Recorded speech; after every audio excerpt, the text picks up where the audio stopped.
ইউক্রেনের president Volodymyr Zelensky নিজ শহর ক্রিভরিতে ভয়াবহ হামলা চালিয়েছে রাশিয়া।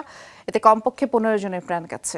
এ নিয়ে দুদিন কিয়েভে রুশ বাহিনীর হামলায় 30 জনের বেশি প্রাণ গেল মাসে দুপক্ষের পাল্টাপাল্টি হামলায় দুদেশের 600-র বেশি বেসামরিক নাগরিক নিহত হয়েছে।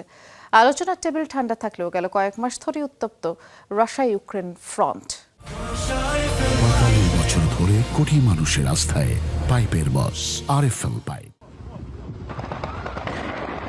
কোনো রকম প্রতিরোধ ছাড়াই ইউক্রেনের আকাশে ঢুকে পড়ে রুশ ড্রোন। মুহূর্তেই সেটি হামলা চালায় একটি শপিং মলে। বিস্ফোরণের পর আগুন আর কালো ধোঁয়ায় ঢেকে যায় পুরো এলাকা। শুক্রবার জেলেনস্কির নিজ শহর ক্রিভিরিহতে চালানো হয় এই হামলা।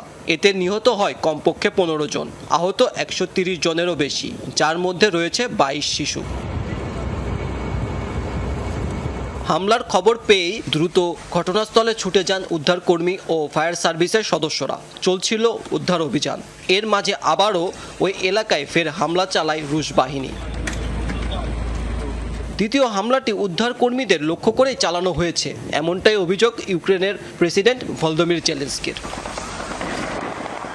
এ ঘটনাকে রাশিয়ার বর্বরতা উল্লেখ করে হামলার জবাব দেওয়ার হুঁশিয়ারি দেন তিনি। ক্রিভিরিহিতে রুশ ড্রোন হামলায় বহু মানুষ হতাহত হয়েছেন। এই হামলা আবারও প্রমাণ করলো রাশিয়া কতটা বর্বর, আর এই হামলার জবাব আমরা অবশ্যই দিব। এই হামলার একদিন আগেই কিয়েভে রুশ ক্ষেপণাস্ত্র হামলায় 17 জন নিহত হন। হামলা হয়েছে ইউক্রেনের বন্দর নগরীতেও। গেল কয়েক মাসে ইউক্রেনের আকাশ প্রতিরক্ষা ব্যবস্থা দুর্বল হয়ে পড়ায় রুশ হামলার তীব্রতা বেড়েছে। ড্রোন ও ক্ষেপণাস্ত্র হামলা ঠেকাতে যুক্তরাষ্ট্র ও ইউরোপের কাছে আরও সহায়তা চাইছে কিয়েভ। তবে থেমে নেই ইউক্রেনের পাল্টা হামলাও।